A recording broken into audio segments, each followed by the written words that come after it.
Welcome to BGC Beloved Podcast, where God's grace revealed. Amen. Alam ko po ngayon ay unang araw ng buwan ng September. Kaya kanina pinag-pray natin yung may mga kaarawan, anniversary. Talagang napakabilis ng panahon po, no? Talagang parang kailan lang magpapasko na naman. Grabe. Berna. Makikita nyo. Berna. Wala Berna. Oo. Berna, lumalabas na siya. Nakalabas pa siya. Kumakaway na sa FB nyo. Pero ngayon, tayo'y mag-aaral ulit, magsimula tayo talagang napakabuti ng Diyos dahil tuloy-tuloy pa rin ang ating pag-aaral. Itong series natin, itong Victorious Living, Responding to Life Challenges from Christ's Victory.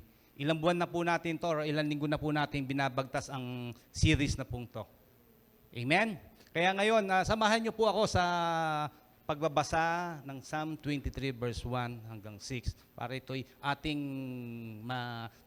ma-memorize, maalala lagi natin. Amen po ba? Pwede po ba? Sabay-sabay nating basahin to? Sige. The Lord is my shepherd. I shall not want. He makes me lie down in green pasture. He leads me beside the still waters. He restores my soul. He leads me in the path of righteousness for His name's sake. Though I walk through the valley of the shadow of death, I will fear no evil. For you are with me. Your rod, your staff, they comfort me. You prepare a table before me in the presence of my enemies. You anoint my head with oil. My cup runs over. Surely goodness and mercy shall follow me all the days of my life, and I will dwell in the house of the Lord forever. Amen. Ito po ating pinag-aaralan ay meron din po tayong mga katanungan. Actually, 3 weeks na po natin. Ito ngayon pang 3 weeks po natin. Ang tanong natin dyan ay responding to indecision in the light of finished work of Christ on the cross. Pang 3 weeks na po natin ngayon. Ito'y ating binabagtas, ating pinag-aaralan. Itong verse ito, yung Psalm 23 verse 3, ang ating tinutukoy ho dyan. Pinag-aaralan po natin. Sabi dyan, He restore my soul, He leads me in the path of righteousness for His name's sake. Magkaroon lang po tayo ng quick review nung 2 linggo dahil siyempre may mga bago, gusto rin po namin kayong makasabay rin po sa mga pinag-aaralan po natin. Number 1, God's antidote for indecision. Number 1, humbly ask for God's guidance. Number 2, exercise faith as we seek God's guidance. And then yung number 3, last week po nating napag-aralan to, adjust your spiritual irshad. Meron po tayong iniwan tanong dyan sa atin. Ito yung sinagot natin last week. How believers can discern God's voice in the present day. Ibig sabihin, hanggang sa Tagalog, paano natin madidiscern natin yung God's voice? Meron tayong 5 dyan na in-explain ko po. Number 1, sabay-sabay po tayo. Prayer and meditation. Number 2, reading scripture. Number 3, seeking counsel. And number 4, listening to the Holy Spirit. At yung number 5, observing circumstances. Ito po, pwede po natin itong balik-balikan. Saan po? Sa podcast po natin, pamamagitan po ng YouTube, Spotify, or Apple. Para ganun din, i-share nyo rin ho para makapakinig din yung iba ng mensahe ng biyaya. Mailaganap natin ang tunay na mensahe ng biyaya. Pwede ho ba yun? I-share natin? Parang kanina, di ba? Sabi nga, napakinggan, nung kabataan, napakinggan niya yung isang turo natin dito. Kaya, yun po, nagbubunga po yun. Kaya, sana, i-share nyo po. Hindi pala sana, dapat nyo pong i-share. Amen? Sige po, bago tayo magsimula, mag-pray uli tayo. Sige po, hallelujah. Dakilang Diyos, Ama, maraming pong salamat sa oras pong to na kami na naman ay mag-aaral ng iyong salita. aming binubuksan ang aming puso. Kayo nga po ang manguna, kayo po ang mangusap sa amin. Bigyan po kami ng Panginoon ng revelation, fresh revelation, mga naisin mo, Panginoon, na naming marinig at magawa to, Panginoon, sa aming buhay. Dahil alam po namin, ikaw ay tapat, ikaw ay mabuti. Salamat sa mga kapatiran ko rin po, Panginoon, na andito. At alam ko na itong oras pong to, Panginoon, ay ito'y pagpapala sa aming spiritual na pamumuhay. Salamat po sa iyong mga salita na aming maririnig, O God. At ako'y gamitin mo lamang po ako, instrumento, Panginoon, gamitin mo aking bibig na daluyan ng iyong pagpapala. Maraming pong salamat sa inyo po lahat ng kapurihan. In Jesus' name, Amen. Amen. Ito po ngayon, pag-aralan natin ngayon, God's antidote for indecision. Ang apat na po tayo. Ayan. Number 4, rely on God when we do not understand. Magtiwala po tayo. Ano ho ba ang ibig sabihin ng rely? Rely means to trust. Magtiwala tayo sa Diyos. Parang ngayon po sa oras mong to, nagtitiwala kayo dyan sa upuan nyo. Na alam nyong hindi babagsak dahil matibay ho yan. Ngayon, pag-aralan natin, ano ba yung rely? Ibig sabihin, paano ako magre-rely sa Diyos? Paano ako magtitiwala sa Kanya? Basahin natin, Proverbs 3, 5, and 6. Trust in the Lord with all your heart and lean not on your own understanding. 6, in all your ways acknowledge Him and He shall direct your path. Ibig sabihin, magtiwala tayo sa Diyos. Magtiwala tayo ng buong puso sa ating isipan. Magtiwala tayo sa Kanya. Hindi yung sarili nating kakayahan, hindi yung sarili nating talino, or sino man ang iyong koneksyon. Kung hindi, magtiwala ka lang sa Diyos na kumikilos sa buhay mo. Wala ka ng ibang pagtitiwalaan kung hindi ang Diyos. Ganun dapat. Magtiwala tayo sa Kanya ng buong puso. At ganun din, alalahanin natin lahat. Sa mga ginagawa natin, siya ang ating unahin. Magpasalamat tayo sa Kanya. Ano man ang iyong ginagawa, mahirap, madali, malaki, maliit, magpasalamat tayo, unahin natin ng Diyos. Amen. Kasi yun ang gusto ng Diyos. Pagkatiwalaan natin siya, i-acknowledge natin siya. Mahirap o madali ang iyong ginagawa, laging siya ang dapat priority. Bakit? Ituturo niya kasi yung tamang landas or yung tamang daan na gagawin mo. Hindi kanya ipapahamak. Yung tamang landasin. Yung biglang magkakaroon ka ng desisyon na siya ang nagbibigay sa iyo ng wisdom, magugulat ka. Amen po ba?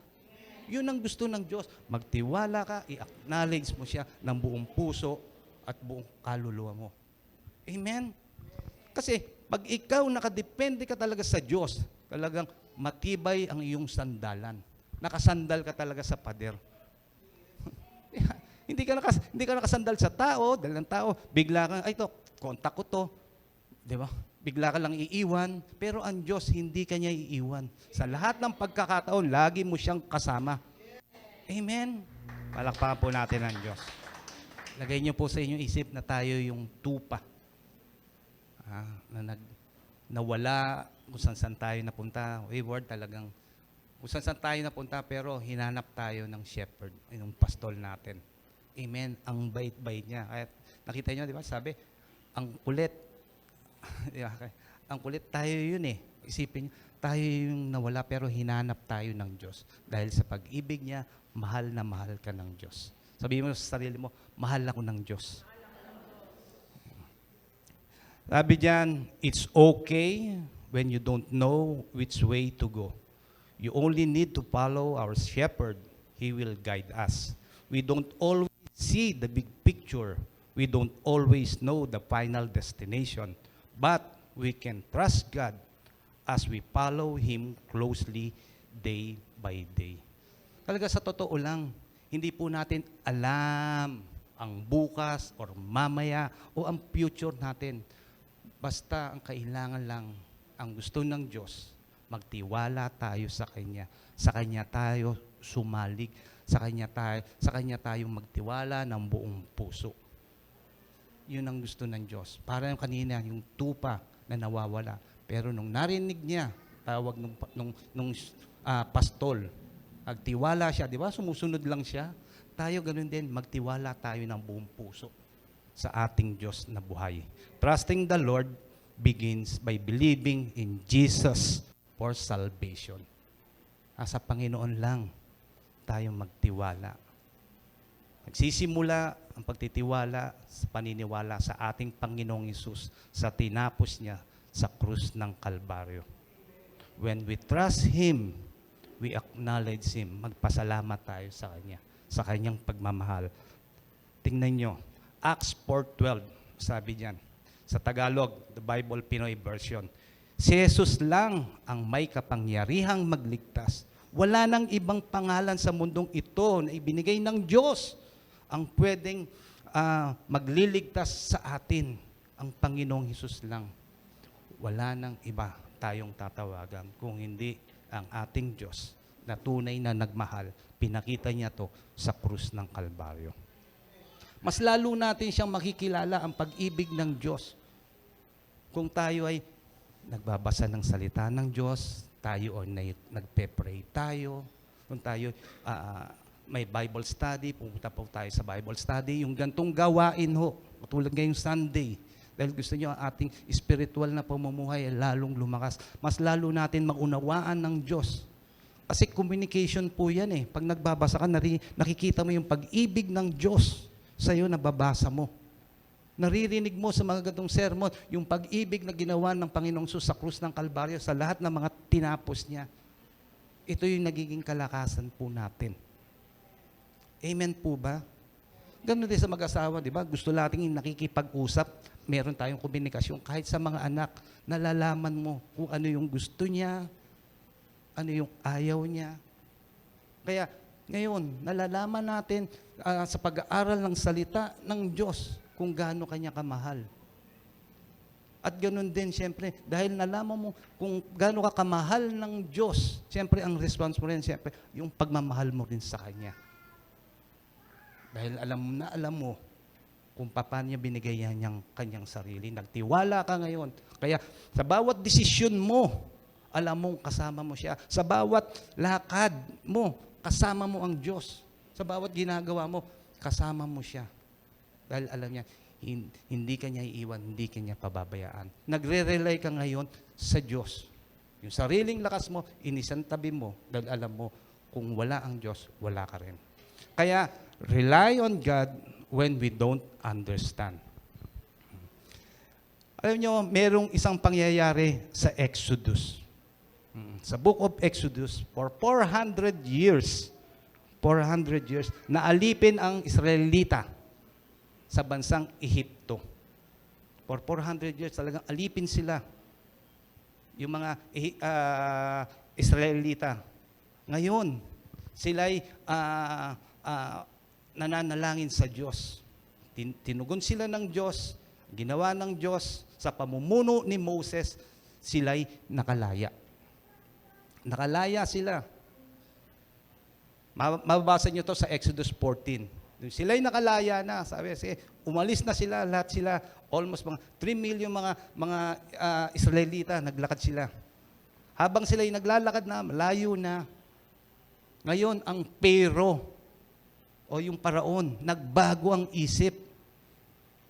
Nagbago ng isip. Pinahabol uli sila para ibalik sila sa bayan ng Ehipto.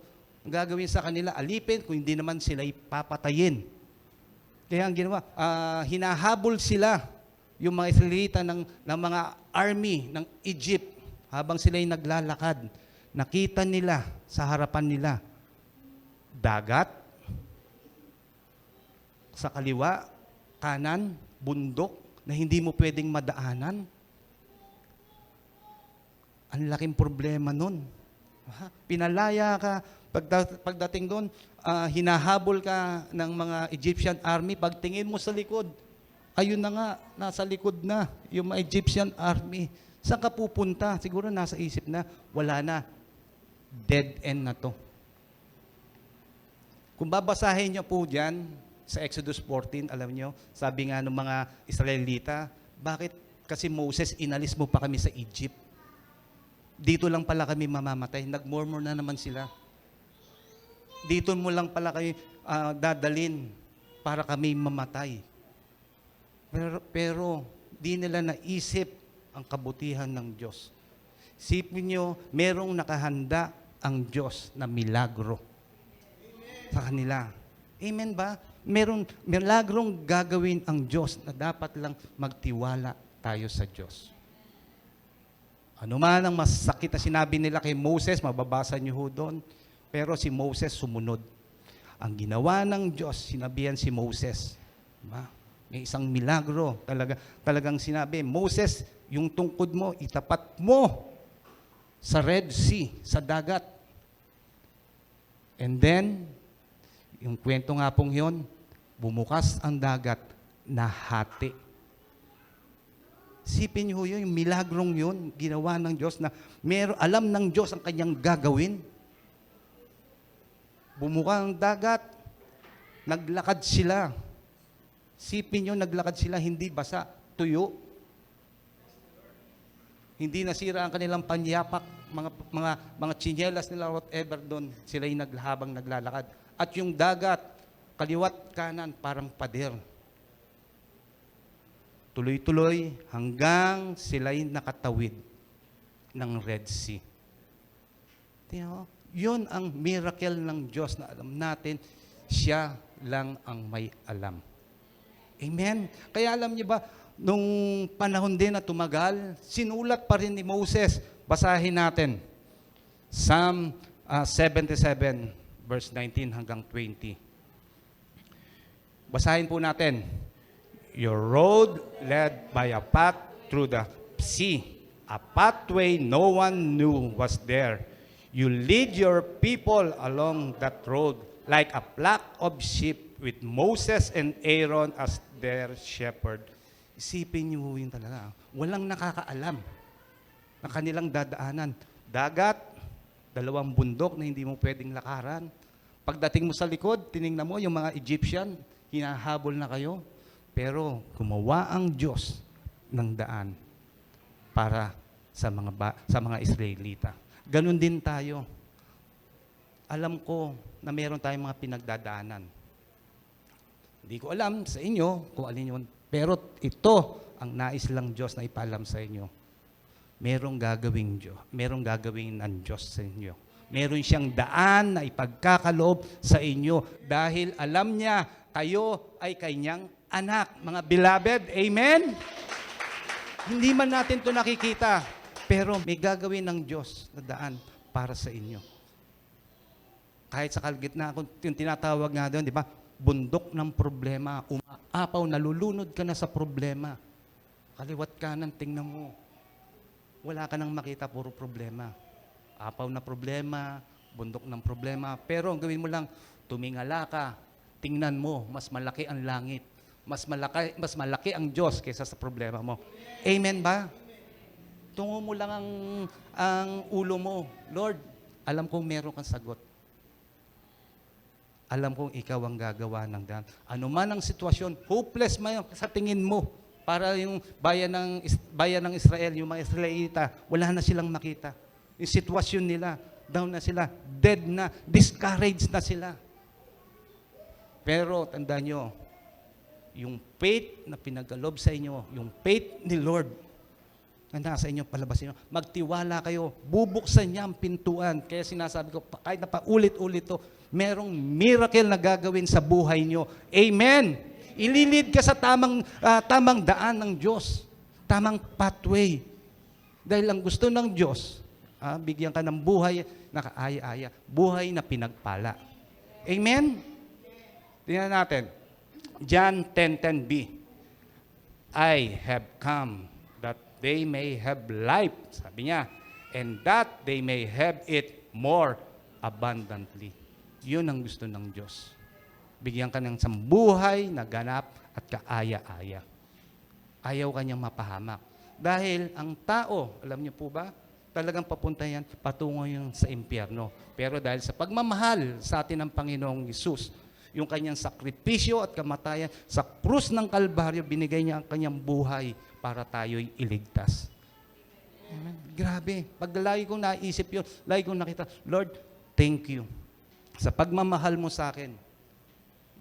Hindi lang dito sa lupang to ako'y pinagpala mo, Lord. Gusto mo kasama mo ako. Binigyan mo ako ng eternal life.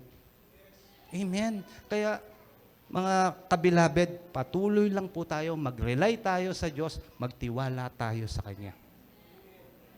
Umangkla tayo sa tinapos na gawa ng ating Panginoong Hesus. Wala nang iba. Kahit na nakikita mo medyo malabo, medyo talagang hindi mo makita ang kasagutan, pero unti-unti ang lilinaw at lilinaw dahil kasama mo ang Diyos. Amen? Proverbs 4:18. The way of the righteous is like the first gleam of dawn, which shine every brighter until the full light of glory.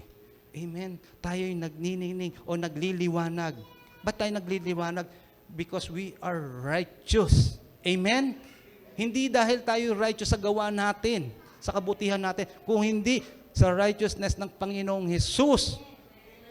Amen? Sa ginawa niya sa krus ng Kalbaryo. Kaya sabihin mo, I am righteous. Sabi mo, because of Jesus Christ. Tayo'y naging righteous dahil sa Panginoong Hesus, sa tinapos niya sa krus ng Kalbaryo. Magliliwanag ang iyong buhay. Kaya ang mga kapitbahay mo, nakikita niyo, bakit itong Kristiyanong to? Lagi itong nakangiti. Oo, laging nagnining ng kanyang buhay. Talaga, ang saya-saya niya. Oo. Kasi, dahil nasa atin nga si Kristo, ano man ang sitwasyon ng ating buhay, siya ang lumalabas sa inyo. Sa inyong espiritu. Nakikita niya ang kabutihan ng Diyos. Amen? Romans 8:28. And we know that in all things God works for the good of those who love Him, who have been called according to His purpose. Tagalog, alam natin na sa lahat ng bagay, gumagawa ang Diyos para sa ikabubuti ng mga umiibig sa Kanya, na Kanyang tinawag ayon sa Kanyang layunin. One day po, maintindihan nyo, ano man yung ating sitwasyon, kung bakit ang buhay natin parang lubak-lubak, may problema, unfair, talaga naman unfair ang mundong to. Pero isang araw makikita nyo, yung big picture, makita mo, bakit ka dumaan dyan? Ang ginagawa pala sa iyo ng Diyos. Di ba? Para sa iyong kalakasan, spiritual, magiging maayos ang buhay nyo. Pero take note ito lang ho, hindi ho nanggagaling ang mga pangit na bagay sa Diyos. Sa kalaban ho yan. Kaya sabi ko, titingnan lang natin yung buong picture. Bakit ka dumadaan sa ganyan? Bibigyan ko lang ho kayo ng halimbawa. Meron kang bagay na hinahanap, 10 taon na, hindi mo makita-kita. Oo. Importante. Importante. Talagang nagagalit ka na. Oo. Biglang nagbaha sa bahay nyo. Lumutang, nakita mo, pangit ang sitwasyon na yun. Diba? Pero nakita mo ang kabutihan ng Diyos. Yung 10 years mo nang hinahanap, lumutang. Oo. Nahanap mo. Yun lang ang ibig kong sabihin. Ano man ang rough road ng buhay natin dito sa mundong to. Di ba? Bakit nagkakaroon ng rough road? Minsan sa desisyon natin, kaya natin nga pinag-aaralan yung desisyon natin, pagkakamali natin. Yung ating mga katabi, kundi naman yung mga circumstances. Di ba? Kahit anong ingat mo sa sakyan, tapos ikaw yung binunggo. Oh, hindi mo naman kasalanan, pero merong ganon. Pero nakikita natin yung big picture, tayo nagpapasalamat pa rin sa kanila. Dahil ang gusto ng Diyos, siya ang lagi mong tinatawagan, siya ang lagi na itataas sa buhay mo. Amen? Ganon din, ang ating pag-isip dapat ma-renew. Ano man sitwasyon nyo ngayon, sabi niya, di ba, hindi ka iiwan, hindi ka niya pababayaan. Basta, sa Kanya ka lang, magtiwala ng buong puso. Wala nang iba. lagi kanyang gagabayan at dadaling kanya sa tamang pathway. Amen. Number 2, rely means to rest. Yan ang gustong-gusto ng Pilipino, rest. Pero hindi ko sinasabing pahinga lang at wala kayong gagawin. Papahinga lang. Walang ganun. Ito, papaliwanag ko kung anong gusto ng Diyos na rest. Ano yung ibig sabihin. Narinig nyo na po ba yung rest sa attorney? Although mga ng mga attorney, sinasabi niya, I rest my case. Wow, attorney ako ngayon. Ibig sabihin lang yon, yung argumento, tapos na. Wala na, tapos na yung argumento natin. Parang ito, tapos na ang argumento natin. Tayo na lang kailangan magtiwala sa Panginoong Hesus. Ano yung argumento natin? Kailangan mo bang magtiwala ka sa sarili mo? Kailangan ba umasa ka sa katilanuhan mo? Hindi na. I rest my case. Magtitiwala tayo ngayon sa tinapos na gawa ng ating Panginoong Hesus. Umangkla tayo sa Kanya. Sa Kanya tayo mag-rest. Amen? Yun ang ibig sabihin. How did we enter God's rest? Hebrew 4:3a, for only we who believe can enter His rest. Sino lang ang makaka-enter sa rest? How do we enter God's rest? By believing. Kailangan lang tayo maniwala. Rest is available only for those who believe in Christ. Amen. Ang nakakasumpong lang ho ng kapahingahan ay naniniwala at nagtitiwala at nananampalataya sa ating Panginoong Hesus at Kanyang tinapos sa krus. Amen. Napakaganda nun. Ibig sabihin, sa Kanya lang tayo nakaangkla. Pastor, paano yun? Paano tayo magre-rest? Number 1, don't do anything anymore to be saved. You are already saved when you believe. Amen. Wala na tayong idadagdag, ibabawas sa tinapos ng ating Panginoong Hesus. Hindi na natin kailangan pang pahirapan ang ating katawan. Hindi na natin kailangan saktan ang ating katawan. Hindi na natin kailangan pa yung mga ritual ng sanlibutan o mga ritual. Kailangan lang natin maniwala sa ating Panginoong Hesus, sa tinapos niya sa krus ng Kalbaryo. Sabi nga niya sa John 19:30, finish, tapos na. Wala nang iba. Hindi kulang ang ginawa ng ating Panginoong Hesus sa krus ng Kalbaryo. Kung sinabi niya, sana, magpakabait pa kayo, hindi pa tapos to. Pero finish na nga sinabi ng Panginoong Hesus. Kayo na lang magdagdag dito. Magkaroon kayo ng mga ritual para ma-save kayo. Wala naman sinabi ng Panginoong Hesus sa krus ng Kalbaryo. Kundi sinabi niya, finish. Tapos na. Wala na tayong idadagdag, wala na tayong ibabawa sa ginawa ng ating Panginoong Hesus. Kailangan na lang natin maniwala tayo sa Kanya. 1 Corinthians 15:3-4, di ba? Sabi niya, si Kristo'y namatay, siya'y inilibing, at pagdating ng pangatlong araw, siya ay nabuhay. Paniwalaan natin yun. Amen? Na para tayo ay maligtas. Ephesians 2:8-9. Basahin natin. God save you by His grace when you believe, and you can take credit for this. It is a gift from God. Salvation is not a reward for the good things we have done, so none of us can boast about it. Napakabuti ng Diyos. Sinabi niya, di ba? Sobrang pagmamahal niya sa iyo, sa akin, sa ating lahat. Dahil ang kaligtasan natin ay regalo. Wala tayong naiambag. Ito'y regalo lang sa atin. Ang kaligtasan natin. Kaya ngayon, makaka-rest ka. Parang ganyan sa upuan ngayon. Sarap, nakapikit ka. Lord, hindi ka natutulog, sabi ko lang nakapikit. Oo. Lord, salamat dahil meron akong eternal salvation. Alam kong ligtas ako. Amen? Ganyan. Yung inaano minumuni-muni mo, thank you Lord, secured ako talaga. save ako. Pero itong pagiging save natin ay biyaya ng Diyos ang kaligtasan natin. Yan ang pagkakatandaan natin. Wala tayo ibang idadagdag or ibabawas sa kaligtasan natin. Ito'y lahat gawa ng Diyos.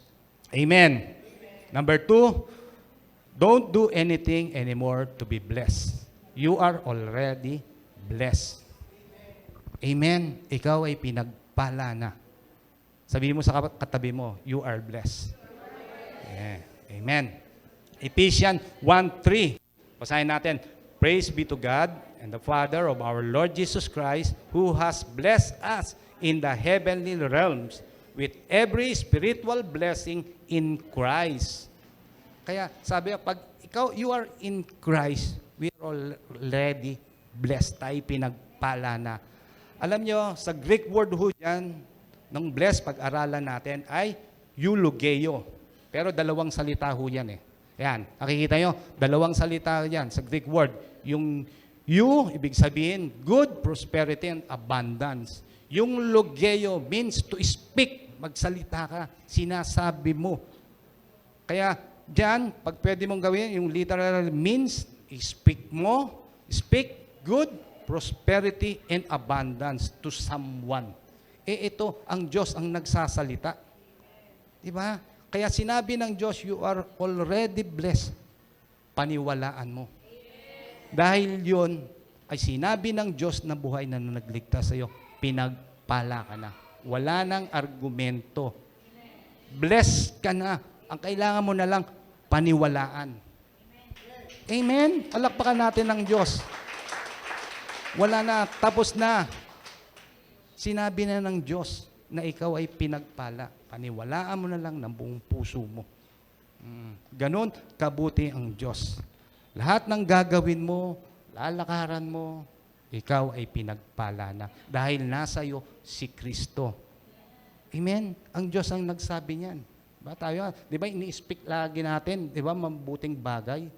Ayaw natin nag-curse. Oh. Lalo ang Diyos, gusto niya, ikaw ay pinagpala. Kaya paniwalaan mo na ikaw ay pinagpala ng lubusan. Amen. Kaya ang rest, hindi ko sinasabi to, na kayo'y maging tamad. Ha? For the record, wala akong sinasabi ang mga Kristiyano'y tamad. Wala akong tinuturo yun. Sabi nga sa 1 Thessalonians 3:10, huwag pakainin ang tamad.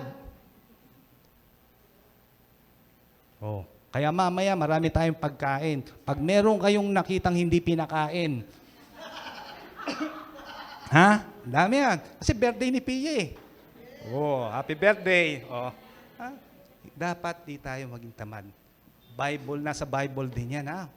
For the record, again, wala akong tinuturo na maging tamad ang Kristiyano. Tsaka alam ko naman dito sa Beloved Grace Church, wala naman tamad. Amen? Oh. Yun. Kaya dapat lang tayo, mag-relax lang tayo sa Kanya.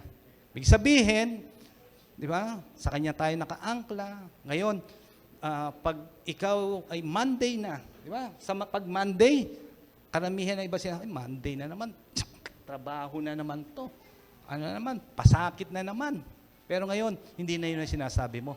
Salamat, meron akong trabaho, Monday, may gagawin ako, meron pagpapala sa akin. Amen? Nai-enjoy mo yung buhay mo, nai-enjoy mo yung pagpapala, pinagkaloob sa iyo ng Diyos. Amen. Tingnan natin to. You do not trust your work to bring blessing, but you trust His grace to enable you to work and bring blessing. Ganyan si Apostol Pablo, si Paul, na siya'y masipag. Ina-acknowledge niya lahat ng kanyang ginagawa pamamagitan ng biyaya. Lahat ng success niya, alam niya galing to sa Diyos. Biyaya sa Kanya. Ganun din tayo kung ano man ang mga natatanggap natin, ano man ang mga na-achieve nyo. Ito'y lahat, ito'y biyaya sa atin ng Diyos. Biyaya sa inyo ng Diyos. Basahin natin, 1 Corinthians 15:10. Sabay-sabay po tayo. But by the grace of God, I am what I am, and His grace to me was not without effect. No, I worked harder than all of them. Yet, not I, but the grace of God that was with me. Sipin niyo si Paul, siya na ang sumulat ng halos kalahati ng New Testament. Pero, tawag dito, ina-acknowledge pa rin niya yung biyaya ng Diyos. Kaya ngayon sa buhay niyo, anuman ang sitwasyon niyo, anuman ang tatanggap niyo, i-acknowledge niyo ang biyaya ng Diyos. Dahil wala naman tayong magagawa kung wala ang biyaya ng Diyos. Amen po ba? Lahat ito'y biyaya ng Diyos sa atin. Ganun kabuti ang Diyos. Pwede po ba natin palakpakan natin Diyos na buhay? Thank you, Jesus. Number 2, don't do anything anymore to be healed. You are already healed. 1 Peter 2:24, who himself bore our sin in his own body on the tree, that we, having died to sin, might live for righteousness, by whose stripe you were healed. 25, for you were like sheep going astray, but have now returned to the shepherd and overseer of your soul. Amen. Hallelujah. Tandaan nyo, anuman ang iyong mga karamdaman or anuman ngayon ang iyong kasakitan, kung meron man kayong sakit, kahit sa mga nakikinig sa podcast, lagi nyong sabihin at paniwalaan ang pangako ng Diyos na kayo'y magaling na. Pinagaling na kayo ng Diyos. By the stripe of Jesus, you are healed. Sa kanyang mga sugat ng Panginoong Hesus, kayo'y kanya ng pinagaling. Amen. Paniwalaan nyo. Because you have the authority. Meron tayong authority. Sabihin nyo sa sakit nyo, I curse you, sakit.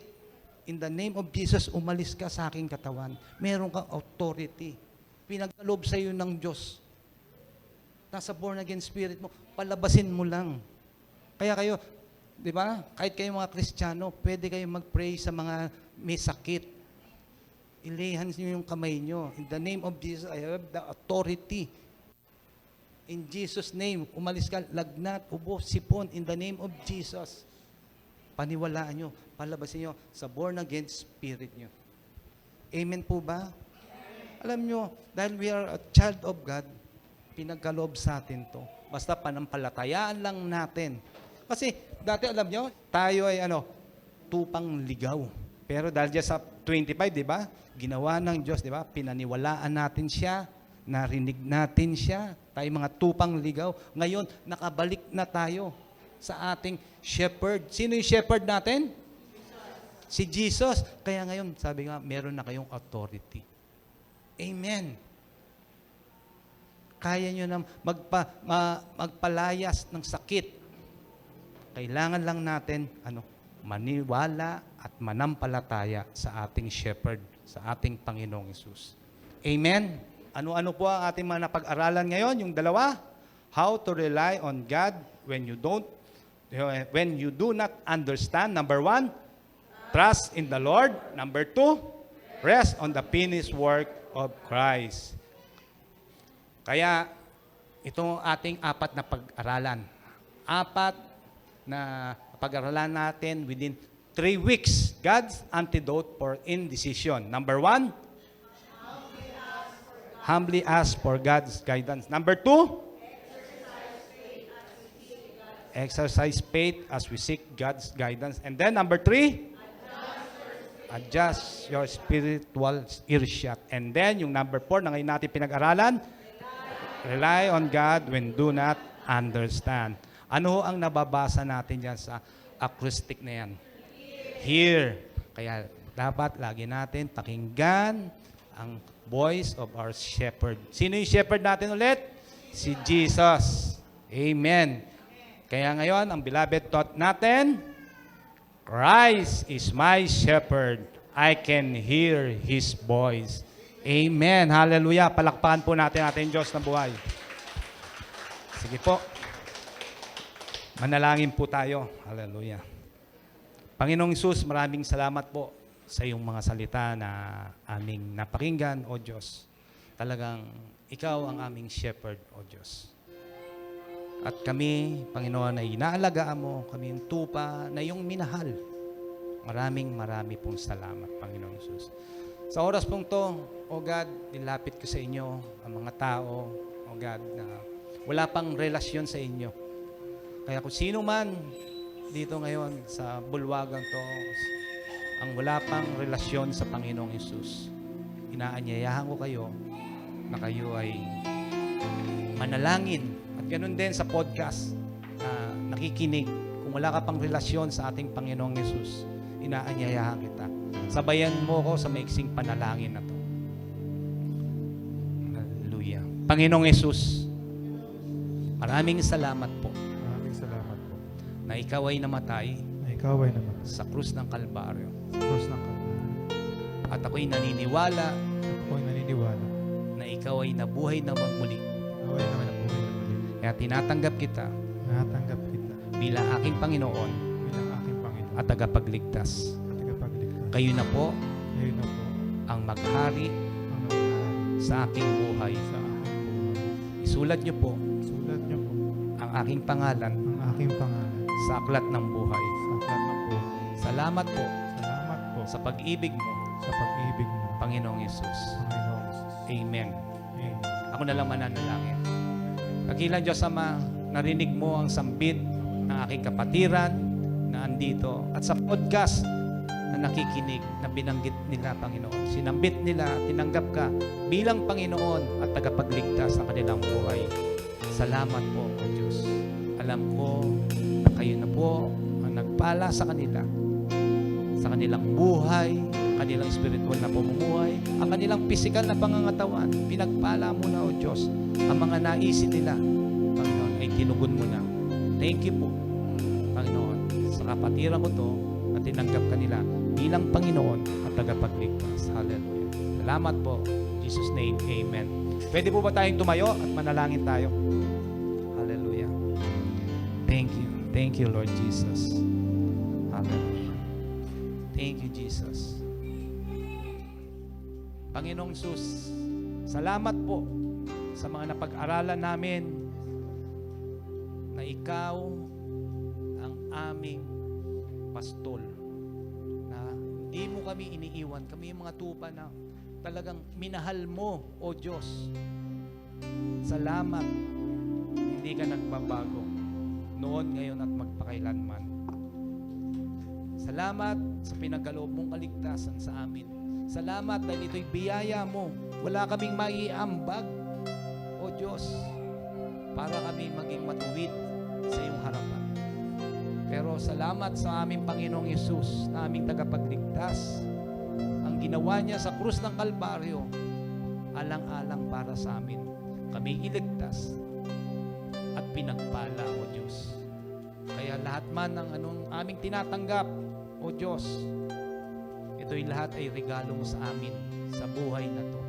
At alam rin po namin, O Diyos, na Ikaw ay darating na. Malapit na, Panginoong Jesus. Thank you, Jesus, na kami, Panginoon, ay magsasabi, Hallelujah to the Lamb. Kami sasalubong sa iyo sa alapaap, Panginoong Jesus. At magdiriwang, sasabihin namin, Salamat, Panginoong Jesus. Thank you. Thank you to the Lamb. Salamat sa iyo, Panginoong Jesus. Thank you, O God. Salamat sa mga kapatiran ko po nandito. We declare, O God, sa buong isang linggo na aming gagawin at ang kanilang gagawin, O Diyos, ay pinagpala mo na. In the name of Jesus, sa mo po, Panginoon, sila dalin ang kanilang mga panyapak, O Diyos, pinagpala mo na. Ano man ang kanilang hawakan, O Diyos, pinagpala mo na. Ang mga naisin nila, Panginoong Jesus, tinugon mo na. Yes and amen. Dahil ito ang nais mo, Panginoong Jesus, sa iyong mga anak. Pagpapala ng lubos-lubos. Salamat dahil kami makakapag-rest, Panginoon. Kami makakapagpahinga ng buong isang linggo. Buong magtitiwala sa iyo lamang, O God. Aangkas kami sa iyo. Aangkla kami sa iyo, Panginoong Jesus. Thank you sa buong pag-iingat mo, Panginoon, sa amin. Kaya, sa oras mong ito lang aming nasasabi, Salamat sa pag-ibig mo, Panginoong Hesus. Ikaw ay tapat sa amin. Thank you, Jesus, na kami makakangiti, O Diyos, sa aming puso, sa aming isipan. Ini-enjoy namin ang buhay na to. Enjoy po namin ang buong pagpapala. Nakasama ka. Salamat. Thank you, Holy Spirit. Bawat oras ng aming buhay, hindi mo kami iniiwan, hindi pinababayaan. Lagi kang nakikipag-usap sa amin, Panginoong Hesus. Lagi mo kami tinatapik, O Diyos. Kami nangingiti at ikaw ay nangingiti, Panginoon. Thank you sa komunikasyon na to. Thank you, Holy Spirit. Thank you, O God. Salamat, O Diyos. Salamat. Kaya may pinapanalangin din, O Diyos, sa mga estudyante, O God, dito, mga kabataan. Salamat dahil na-enjoy nila, Panginoon, ang kanilang pag-aaral. Salamat sa kanilang buhay, O Diyos. Nakikita na kanilang magulang, O God, na ikaw ang naitataas sa kanila. Sa kanilang eskwelahan, Panginoon Jesus, na ikaw ang nakikita sa kanila. Salamat po sa mga kabataan. Ganito rin, Panginoon, sa mga negosyante at mga nagtatrabaho dito, Panginoon Jesus. Salamat dahil sila'y pinagpala mo na. Thank you sa wisdom na pinagkaloob mo, Panginoon, sa kanila. Ano man ang kanilang mga gagawing desisyon, ang iyong wisdom ang pinagkaloob mo na sa kanila, O God. Ang kalakasang pisikal, O God, pinagkaloob mo na sa kanila. Nai-enjoy nila ang kanilang trabaho, ang kanilang negosyo, O God. Sila'y nangingiti dahil lahat ito'y pagpapala. Salamat po, Panginoon Jesus. At sa buong kapatiran namin na dito, mga magulang, O Diyos, mga kapatid, thank you. Dahil sa bawat lakad nila, pagtrabaho nila sa loob ng bahay, Panginoong Jesus, paglakad nila, mga ginagawa nila, O Diyos, nangingiti sila. Dahil kayo ang nagbibigay sa kanila ng kalakasan. Kayo ang nagbibigay, Panginoon, sa kanila ng wisdom sa lahat ng kanilang ginagawa. Thank you sa kalakasan nila, physical, lalong-lalo na sa spiritual. Thank you, Lord Jesus. Salamat sa buong linggong to. Sa buong buwan na to, Panginoon, ng September, O God, salamat sa buong pagpapala mo, Panginoon. Thank you. We claim it, Lord God, in the name of Jesus, O God, na marami ka, Panginoon, ipapakita sa amin ng mga milagro, O God, mga pagpapala na hindi namin maiisip, hindi namin sumasagi sa aming isipan. Kami mamamangha na lang at kami ngingiti at sasabihin namin, thank you, Jesus. Thank you. Marami kang mga sorpresang gagawin sa amin, Panginoon. Ito'y aming pinaniniwalaan at pinanampalatayaan. Salamat po, O God, sa buong araw po, Lord. Thank you, Lord Jesus, sa buong pag-iingat mo sa amin. Salamat dahil kami, Panginoon, binigyan mo na ng isang pangangatawan na malakas, malusog, at pinagpala. Thank you, Lord Jesus. Salamat po.